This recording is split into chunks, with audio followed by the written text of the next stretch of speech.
Do you have time next weekend? Come over to our place for a change. I accepted my son Paul's invitation and looked forward to that day.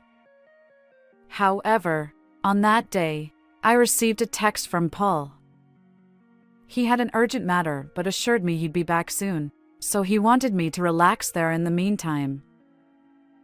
I took a train and a taxi, finally arriving in front of their house. But when I pressed the intercom, the door didn't open immediately. Eventually, my granddaughter Rose appeared. "Hi, Rose!" She urgently motioned for me to come closer. Just a moment, come this way. "Ha. Just a moment?" For some reason, Rose seemed flustered and pushed me into the storeroom. Grandma, escape through the back door quietly so Mom can't find you. Even when I asked why, Rose only said it was necessary to avoid getting caught by her mom and then went back to the living room. I assumed we were playing hide-and-seek and decided to stay put. Just then, my son's wife, Lynn, emerged from the bathroom right in front of the storeroom. Rose, hasn't your grandma arrived yet? Not yet. Lynn clicked her tongue and started making a phone call. That hag hasn't shown up at all. Can't even keep time. It's the end for her. It's time for the generational shift, I suppose. Wait, was she referring to me as that old hag? But the shocking revelation didn't end there. Lynn began sharing something truly unexpected. I am Amelia River. Today, it's a sunny holiday, and I can hear birds chirping outside my window. I open the curtains, tidy up my appearance, and head from the overly spacious bedroom to the smaller room in the back. As I open the door, there's my late husband's smiling portrait. He passed away in an accident a few years ago. At the time, I was devastated and couldn't function, but with encouragement from my son Paul and his wife Lynn, I've managed to lead a normal life as a full-time employee. Above all, I mustn't falter here, especially for my granddaughter Rose, who's now in elementary school. I clasped my hands in front of the portrait and closed my eyes.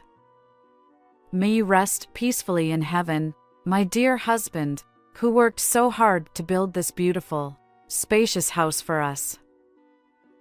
After lightly dusting the portrait, I made my way to the living room. This room is decorated with artwork from a floral arrangement class I attend with neighbor friends. It's my current hobby.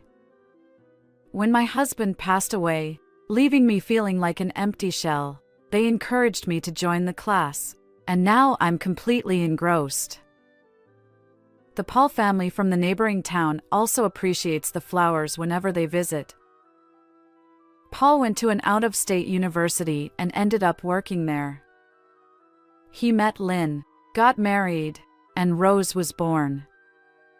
Although Rose has grown quite a bit, she still enjoys running around this house, so maybe its spaciousness suits her. Despite being alone, I managed to keep myself busy and content. Today is the day I go to the flower arrangement class with my friends. As I prepared, the nonchalant doorbell chimed in the living room. "Coming!" I called out and headed toward the entrance, but the door opened before I could reach it. Hello, Mom. Not again, I thought. Over the past few months, Lynn has been dropping by unannounced with Rose. Initially, it was just on weekends after giving prior notice. But now, it's practically every day without any warning. Honestly, it's become quite tiresome since I have my own schedule. A simple phone call would suffice. Good morning. Oh, it was quite a journey to get here. Lynn, I have a flower arrangement class today, so I'll be out. Sorry, but will you go back home today? I hurriedly stopped her from entering the living room. If she thinks it's too far, she could just not come. Oh, don't worry about it. I'll watch the house as usual. But Sure, I'll lock up. Oh, is there something for lunch? without bothering to listen to my words, Lynn forcefully entered the room. My granddaughter Rose, on the contrary, was apologetic and followed Lynn inside. Back when she used to admire the flower arrangements with such enthusiasm, it was endearing to see Lynn watching her. But how did things take this turn? Listen, Lynn, I've said it many times. Please give me a heads up before coming over. Lynn replied nonchalantly. Well, since I'm here anyway, it'd be more trouble to notify you. I don't want to deal with such bothersome things. She confidently sat in the middle of the sofa, eyes glued to her smartphone. She'd show up at my house like this, lazy and leaving meals to others. Rose even offered to help, her voice trembling. I don't want to be a nagging mother-in-law, but my patience has its limits. Oh, well, anyway, I'm heading out now, so you should go home. What? We've come all this way. It's terrible to turn us away. I've told you repeatedly to give me notice. I replied. Lynn leaned in toward Rose and said, Rose must be tired too, right? She smiled, but there was something cold in her eyes. Rose hesitated for a moment and quietly replied yes. See? Your adorable granddaughter agrees. Can't we be a little more accommodating? In the end, Lynn prevailed, and I was left with the two of them. When I met up with my friends and held flowers, I couldn't concentrate. Irritation toward Lynn aside, I couldn't forget Rose's expression from earlier. My friends noticed something was wrong and asked what happened. I shared the story, and one friend suggested I talk to Paul about it. So, I decided to call Paul on my way back. Hi, Paul. Do you have a moment? Sure, Mom. What's going on? It's about Lynn. And so, I told Paul about how recently both Lynn and Rose have been visiting frequently, without giving any prior notice, and how Rose seems down. Initially, Paul was surprised, but he listened attentively and apologized sincerely. I'm sorry, Mom. I had no idea. I'll talk to Lynn and make sure she doesn't come over without notifying you. I promise. Thank you. But what's going on with Rose? Honestly, I have no clue. Whenever I'm around, Rose is cheerful and behaves well. She doesn't seem like what you described. I see. Maybe it's only when she's with Lynn. I don't know the reason, but I'll keep a close eye on them and try to avoid leaving them alone together. Yes, that's a good idea. We wouldn't want anything to happen to Rose. Well, school will start soon, so they won't be alone as often. If anything comes up, I'll let you know. Take care. So I ended the call with Paul and headed home. Upon arriving home, there was no sign of the two of them. Had Paul called in a hurry, prompting them to leave? The room was in disarray, open snacks, half-drunk cups, and chaos everywhere. Normally, it's tidier, but this scene made me sigh. Yet, knowing they wouldn't visit without permission anymore brought some relief. Over the next few weeks, Lynn didn't show up. While I felt reassured, I remained concerned about Rose. I reached out to Paul several times, but his responses were vague. Busy, perhaps? And so, the weekend arrived, and this time it was Paul who contacted me. Hello, Mom. Are you free next weekend? Come over to our place for a visit. Rose really wants to see you. I replied enthusiastically, looking forward to that day. However, on that day, as I was heading to the station, I received a text from Paul. Something urgent came up, but I'll be back soon. Please relax at my home for now. His dedication to work reminded me so much of his father. I chuckled. It's wonderful that he graduated from college and found a job he loves. Paul truly makes me proud. After transferring between trains and a taxi, I finally arrived in front of Paul's house. I paid the fare to the driver and stretched a bit. The 2-hour journey had taken a toll on my body, especially for someone in their late 40s. Perhaps some of the fatigue was due to the nervousness I felt. My desire to see Rose was strong, but I hadn't met her since Paul had asked Lynn and Rose to leave my home that one time.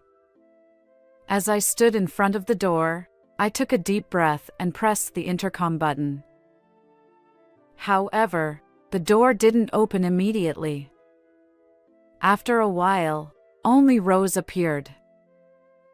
"Hi, Rose." "It's been a while," I greeted her. Grandma. Not now. Come this way. Rose replied, sounding flustered. "What do you mean, not now?" "Rose?" For some reason, Rose urgently pulled my hand and led me into the storage room. Her serious expression was quite unusual for an elementary school kid. She whispered, Grandma, hide through the back door. Quietly. I followed her instructions, still feeling confused. Was this some kind of hide-and-seek game? I stayed put, waiting. Then I heard the sound of the bathroom door opening, and Lynn's voice reached me. Didn't your grandma arrive? She asked Rose. Peeking through the gap in the storage room, I saw Rose shaking her head vigorously, and Lynn responding with an annoyed gesture. They were having a silent exchange. Lynn then took out her smartphone and began talking to someone. Hello? I'm sorry it took me so long to call you. I can only chat for a little longer, though. Such a shame. Their conversation continued, touching on topics like last night's dinner and how busy work had been. Lynn must have been on the phone with a friend. Perhaps that's why she hadn't come to the front door when I rang the intercom. It might be a little awkward, but I couldn't just stay in the storage room forever. So, when I started to move, I heard Lynn talking. Seriously, that old hag hasn't shown up at all. Can't even keep time. She's done for. It's time for a generational shift. I froze in place. Was she talking about me as the old hag? She usually only calls me Mom or by my name. Despite my surprise, I realized this was a chance to learn Lynn's secret, so I listened intently. And then, to my surprise, Lynn started talking about something completely unexpected. Well, I can chat for a while. Our last date was so much fun. That hotel was amazing, right? Truly impressive. I want to go there again soon. Can't wait to see you. Her tone changed noticeably. She spoke with a flirtatious voice, genuinely excited. At first, I thought she was talking to a friend, maybe about Paul. But would she discuss dinner or dates over the phone? Paul was at work. So, was this someone other than Paul, a man, and not just a friend? As I reached this conclusion, a chill ran through me. I pulled out my smartphone, trembling, and pressed the record button. Lynn continued. You're amazing. I want a brand name bag next. If you get it for me, I'll wear that cute outfit you mentioned the other day. You can do whatever you like. The content made me nauseous. And all this while her young daughter, Rose, was right there. Rose might not fully understand, but she sensed that her mother's behavior wasn't praiseworthy. Rose thought that if I ran into Lynn, who was on the phone with someone else, it would be a big problem. So she forcefully pulled my hand and told me to hide in the storeroom. Rose, still in first grade, sat there with a sad expression, unknowingly bearing the weight of her mother's actions. The old hag is too stubborn to survive. I want her to leave soon and give me that big house so that we can live together in peace and quiet. By that big house, does she mean my house? What could she mean by too stubborn to survive? I wanted to say something, but I tried hard to hold it back. My mouth went dry. Really, it's really annoying. She got angry when I took a picture of the interior. It's like she's going through menopause. I wish she'd learn from my kindness. After that, she continued to make horrible remarks about how my clothes were tacky and the food menu was old. I felt sadness and anger at the same time, thinking that he had thought of me that way. I rubbed my shaking body, telling myself that getting out of here now and getting angry would not change anything, and that I would just have to bear it for now.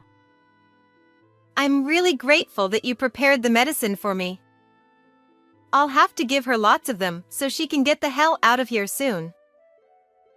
Saying this, Lynn transferred the white powder in her hand into a cup. It was hard to see through the gap, but I assumed it was a visitor's cup I had given her a long time ago. It felt as if a blade had been placed against my neck. I don't know what medicine it was, but I was sure it was something not good. Don't tell me you're going to make me drink that. My blood quickly drained from my veins. I never thought that my son's wife, whom I had always thought of as a good daughter, would do such a thing. Well, I'd better go. My husband will be back soon. See you at the hotel. I love you. Saying that, Lynn pulled the smartphone away from her ear. But she was still operating the screen. While I was watching what she was doing, the phone rang in my hand. Ah.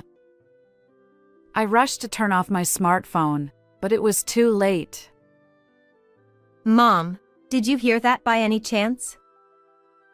The door to the storage room was opened, and I involuntarily covered my eyes from the sudden glare.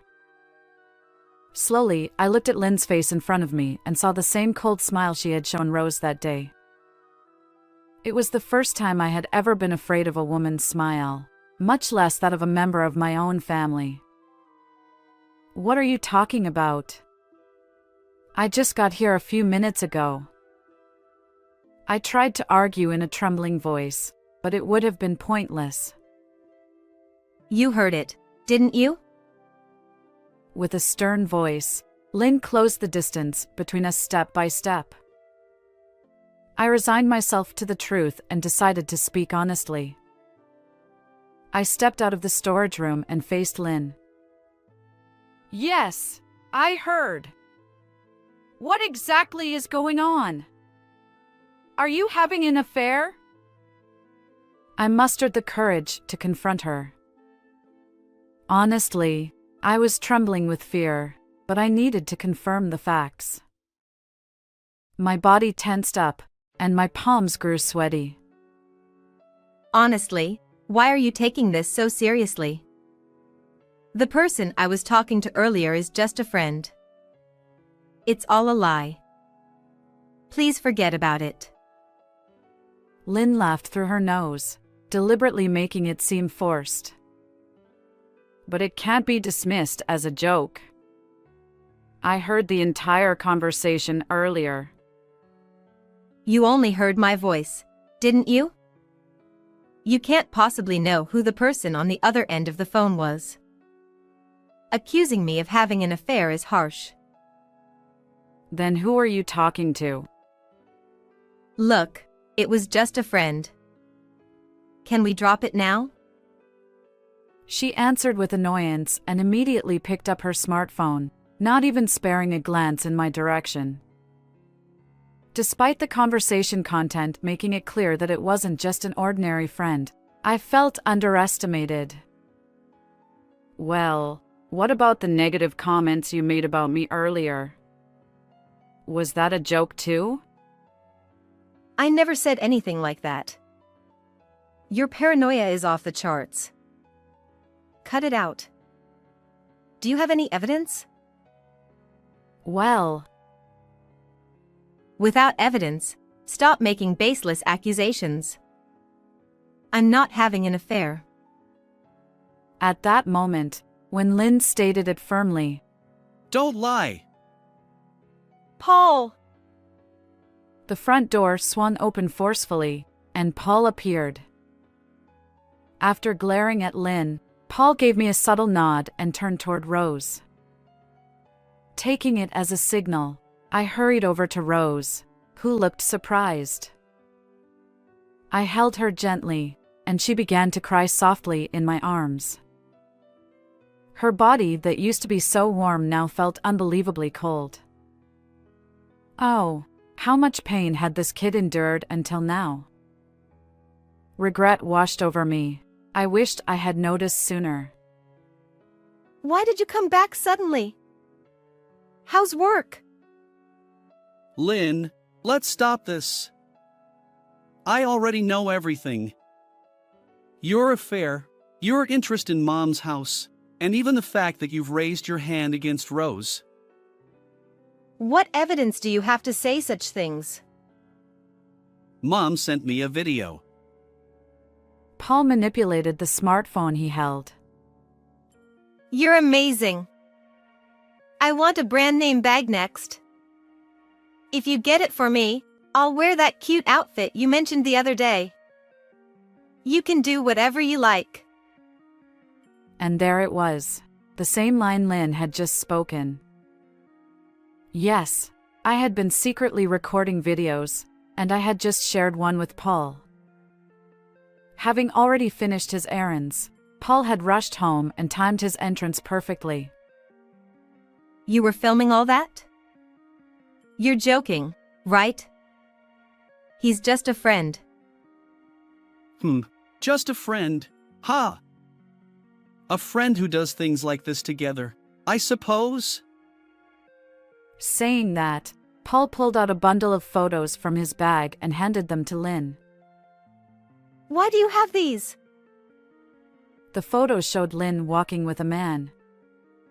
The man's hand rested on Lynn's waist, and her profile didn't look displeased. In fact, quite the opposite. Moreover, the building in the background was a hotel. It was clear that this wasn't just an ordinary friendship. There were other photos too, the two of them smiling with matching necklaces, holding hands, and even embracing. As Lynn looked at them, her face grew paler. I knew, Lynn. I knew about your affair. Why? Your behavior lately has been strange. You've been away from home a lot. And Rose told me. Rose did. I held the small body in my arms tightly. Rose's little arms clung to my clothes, and she buried her face, avoiding her mother's gaze. Rose, you! After I specifically told you not to say anything, what are you doing? What are you doing, Lynn? You're the one who should be asking that. What kind of behavior is this in front of a child? You probably haven't even considered how Rose felt. I couldn't take it anymore. Mom talks bad about Dad, she abuses me, and strangers come to our house. Hearing those words, I hurriedly reached for Rose's clothes. She flinched slightly but obediently lifted her shirt. There were several painful bruises on her stomach, and I couldn't help but grimace. Did Lynn raise her hand to silence Rose? If so, it made sense why Rose had been unusually quiet at my house. Rose, could this be? Rose nodded faintly in response to my question. Seeing that, Lynn glared at Rose. Paul stepped in front of Lynn, shielding Rose from her gaze completely. I couldn't believe a mother would do such things to her own child. The night Lynn went to the hotel with that man, Rose tearfully confided in me. So I hired a detective. Today, I was getting an update on the progress. What? A detective? Yeah, we had a thorough investigation. Seems like the guy is a pharmacist. To go that far? Paul confronted Lynn with the evidence he had gathered. Already sensing something was wrong, he had consulted a detective. From the moment Rose told me until we had this evidence, I was worried sick that Lynn might hurt her again. It felt like my heart was being torn apart. Paul's face looked agonized. Discovering that someone he loved had betrayed him and harmed his precious treasure must have been unbearable for Paul during these past few days. But Rose assured me she was okay. This little girl supported me. And now we have solid evidence. I thought he had invited me over today for Rose's mental well-being. For Rose, her mother had become nothing more than a source of fear. Paul turned toward me and bowed deeply. Mom, I'm truly sorry for involving you in all of this. It's okay. Both you and Rose have been incredibly strong, I reassured him. This was undoubtedly their true feelings. Rather than apologizing to me despite their own suffering, I felt proud of Paul for being able to do so. Thank you. Paul wore a genuinely apologetic expression, but there was also a hint of relief in his eyes.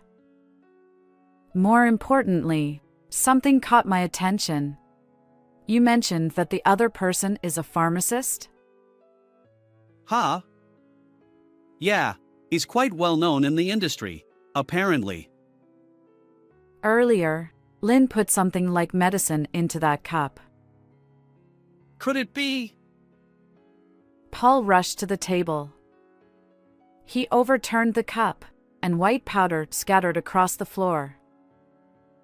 What is this, Lynn? I got it from that boyfriend of mine. For what purpose? Well, to get rid of this old hag, of course. It's obvious. I want to move in with him to that big house soon. Neither you nor the child are needed. Lynn, who had seemed resigned and disheartened just moments ago, suddenly raised her voice. She grabbed the fallen pills and approached me with a menacing look. Take this already. Come on. I held Rose even tighter, shielding her from Lynn. But Lynn's arm pushed me aside, and she climbed on top of me. I struggled, but against Lynn's taller frame, I had no chance. Paul also tried to pull Lynn away, but before he could, Lynn's hand holding the pills was right in front of me. Stop! Just when I thought it was hopeless, a young voice echoed. Mom, stop already. You can hit me if you want. You can do anything to me. Just don't hurt Grandma. Rose. Lynn froze, turning her attention toward Rose. Rose stared straight back at Lynn, her legs trembling like a frightened fawn. I love you, Mom. You used to be so kind. But I don't like you these days. I don't like the way you treat Grandma. Please go back to the way you used to be. Rose had been holding back her voice until now, but she finally raised it and burst into tears. She crumpled her face, releasing all the pent-up emotions. Lynn witnessed the scene and opened her mouth to say something, but instead, she sank to the ground as if resigned. No matter how wicked a mother's actions might be, they are vulnerable to a heartfelt cry from their kid. I've called the police now. That medication must be dangerous. They'll investigate it properly. We'll get more details through the police. Paul put his smartphone back in his pocket and lifted Rose, who was still crying. He comforted her by patting her back. Rose knew about your behavior, but she didn't tell me because she thought it would make me sad. The day she told me, she also said, "I'm sorry, Dad." Think about what that meant. Rose. Lynn reached out to pet Rose's head, but stopped halfway. It was probably for the best. She had learned firsthand how a morally compromised mother could affect her kid. In the days that followed, a detective hired by Paul provided irrefutable evidence of Lynn's infidelity. Initially resistant to divorce, Lynn eventually accepted it, and both she and her lover were arrested. They were going to murder me, inherit that house, and then do the same to Paul, and then remarry in the clear. Their greed had driven them to commit a crime. Well, even if they paid for their sins, the alimony and child support would wipe out their inheritance and income, making it impossible to live in a mansion. The medication they tried to force on me turned out to be harmful, as suspected. The male pharmacist had apparently taken it without authorization. If I had taken it, perhaps I would have gone to my husband after all. When I jokingly mentioned this to Paul, he replied, "Mom, I'm really sorry about this. Hey, how about living with us from now on? Being alone must be tough for you, especially for Rose's sake." Now, in addition to the colorful flowers, I live with my loved ones. The overly spacious house was quickly filled with the two's belongings, and there was no trace of the lonely space. Today, as always, I kneel in front of my late husband's photograph in the small room. It seems I'll be joining him in heaven a little later. Right now, I'm incredibly happy. Will you forgive me, darling? I talked to him in the photograph. From the window of the small room, I can see Rose playing energetically with Paul. I suddenly recall that day, the day Rose did her best to protect me, defied Lynn, and thought so much about Paul. After the incident, there were nights when her emotions were unstable, and she would burst into tears. But now, she's a cheerful first grader, back to her old self. I've made a strong vow to protect this kid. I'm sure Paul feels the same way. Grandma, get that ball. Sure, dear. I step out into the yard, ball in hand, heading toward Rose. She giggles, her pure smile directed at me. I can't help but pull her into a tight hug. Her warm body feels different from that day. A profound happiness envelopes me. How did you find this story? Don't forget to subscribe to the channel. Until next time in the next video. I am the owner of a dilapidated inn. Business has been tough, but I have a reason why I must protect this place. Just when I was about to give up, a penniless old woman with a story appeared. I've always been a burden. Treated harshly by her son, she reminded me of my own grandmother. And with a single word from her, unbelievable changes began to happen at my inn. My name is Zach O'Neill. No customers today either, huh? The inn I run is in shambles. Hardly anyone would choose to stay here. Even I think so. But this place is important, handed down to me by a mentor. I want to protect this place with all my heart, so I continue to run the inn. That mentor was my high school soccer coach. In my childhood, I lived with my grandmother and mother. With my mother busy with work, my grandmother was always there for me. She cooked, bathed me, and stayed with me until I fell asleep. Wrapped in her warmth, I never felt lonely. However, in 3rd grade, my grandmother passed away due to illness. Although my mother continued to work hard as the family breadwinner, we hardly spent time together. But thanks to my grandmother teaching me the basics of household chores, I managed fine. In my first year of high school, my mother suddenly passed away from a stroke. The coach, who took me in, let me stay in a room at the inn his father managed. After graduating high school, I left the inn and started working out of town. Then, at a soccer reunion 10 years later, I met the coach again. He told me he was about to close the inn he had inherited from his father after I left. Wanting to somehow keep the inn that had welcomed me in, I begged him to let me take over. It was on a pleasant autumn day, with a refreshing breeze, that I met the old woman named Barbara. Excuse me. While cleaning the entrance of the inn, bathed in the sunset, I heard a voice behind me. I turned to see a small elderly woman, probably around 70, standing there. "What can I do for you?" The old woman had good posture and wore neat clothes, carrying only a small shoulder bag, as if she was out shopping. Clearly, she wasn't a guest. I forgot my wallet. But I promised to pay later. Can you let me stay tonight? Well, sure. Her anxious expression turned to relief. Thank you. My name is Barbara. I was really in trouble. I remembered my grandmother.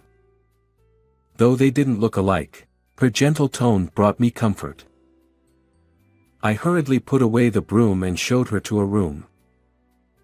"You don't have much luggage." Barbara, with a sad expression, looked away. It's better to travel light. Sensing there was more to her story, I respected her privacy. She declined food, but I decided to eat dinner with her out of concern. With few ingredients available, I prepared a simple meal. You're young, but your cooking is quite gentle. Despite the simplicity, she seemed pleased. Barbara didn't talk much about herself, but listened to my stories with a smile, about my childhood, my mentor, and the inn.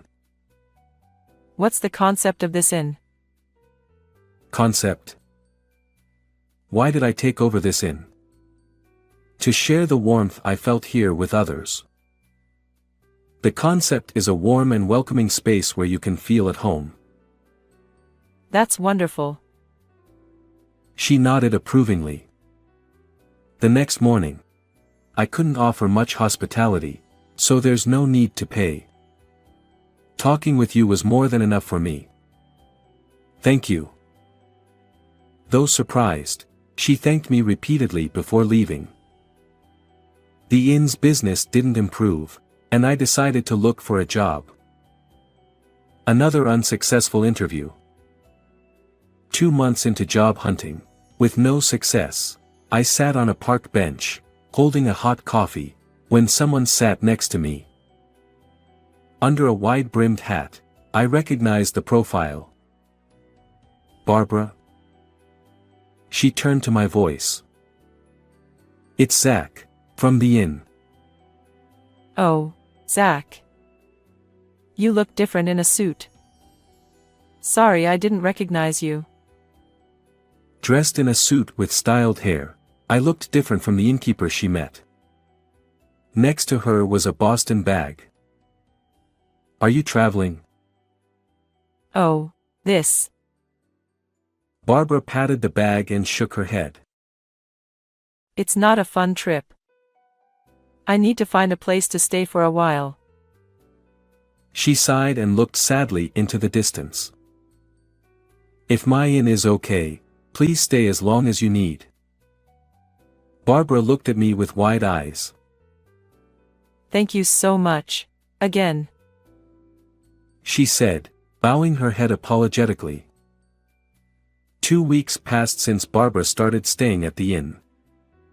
To show her gratitude, she cleaned every corner. This shelf would be better over there. Her ideas transformed the inn into a much more pleasant space. One day, a luxury car stopped in front of the inn.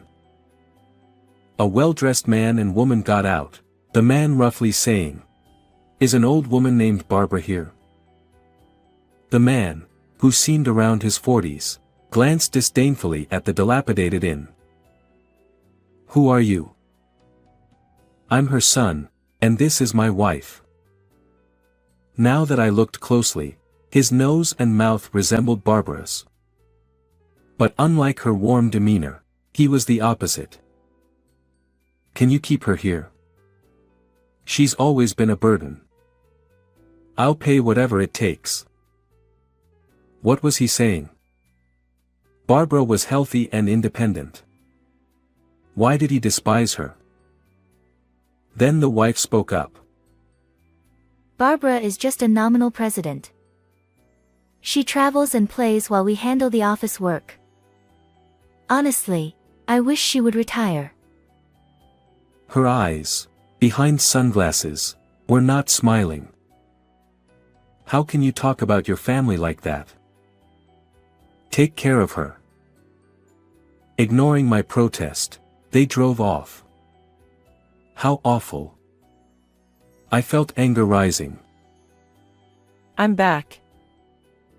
"Barbara, your son and his wife were here." I didn't know how much to tell her and hesitated. Understanding my unease, she began to speak.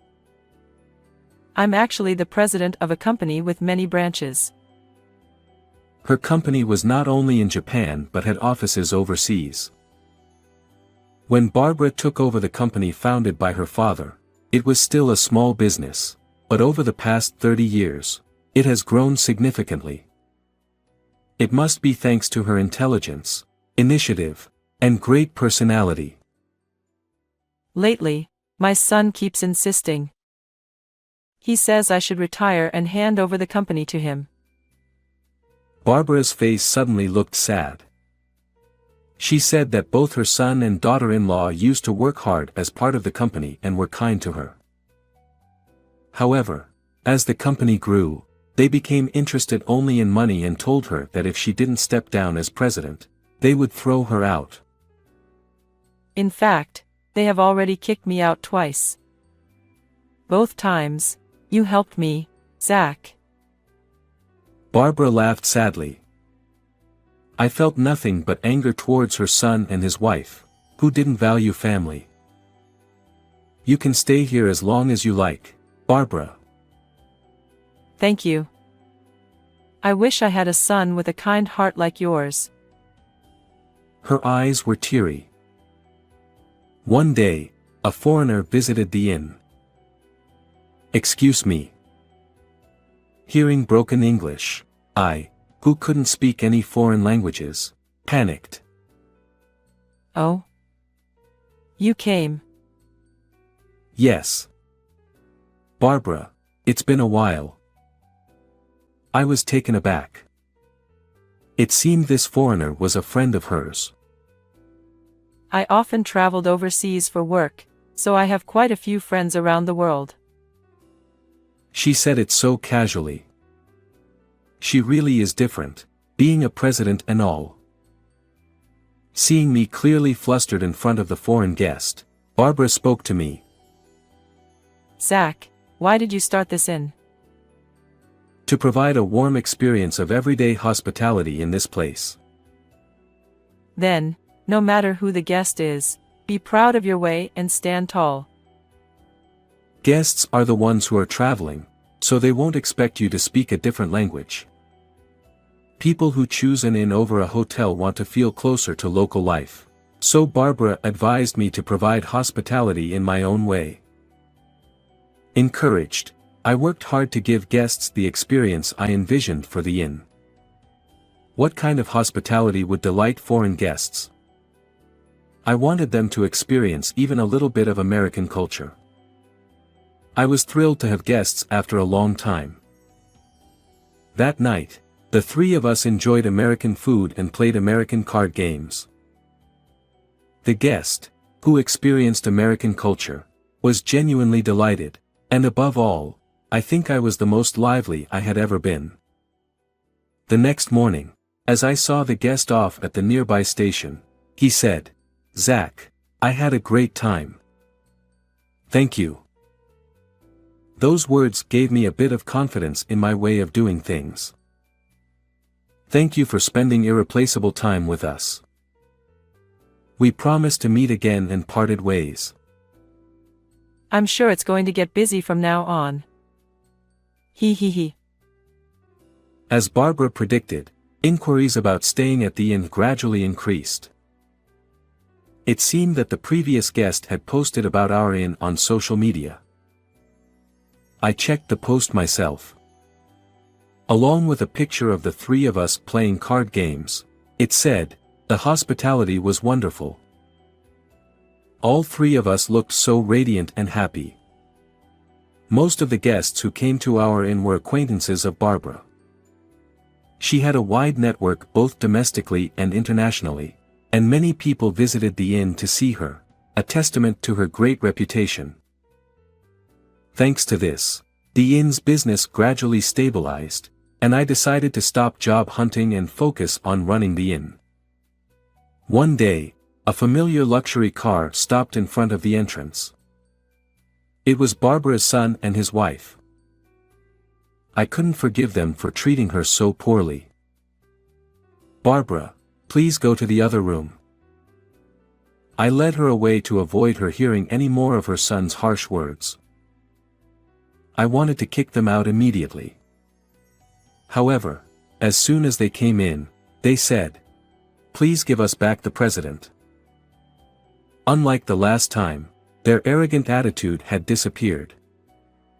They explained that the company's management had started to decline significantly in her absence. I wasn't ready to be president yet. Her son looked remorseful. Barbara had grown the company significantly. Naturally, she must have a deep attachment to it. But the inn's success was undoubtedly thanks to her, and I wanted her to stay here forever. To be honest, the inn's business didn't matter. From the first time I met her, Barbara's grandmotherly warmth had saved me countless times. It felt like living with my beloved grandmother again, and my heart was fulfilled. I wanted to continue living with her as a family. As I pondered this, Barbara's voice rang out from behind. What nonsense are you talking about? I won't listen to someone who values money over their parent. Barbara rebuked her son and daughter-in-law. She explained the importance of valuing relationships, and showing consideration and respect to each person to succeed in society.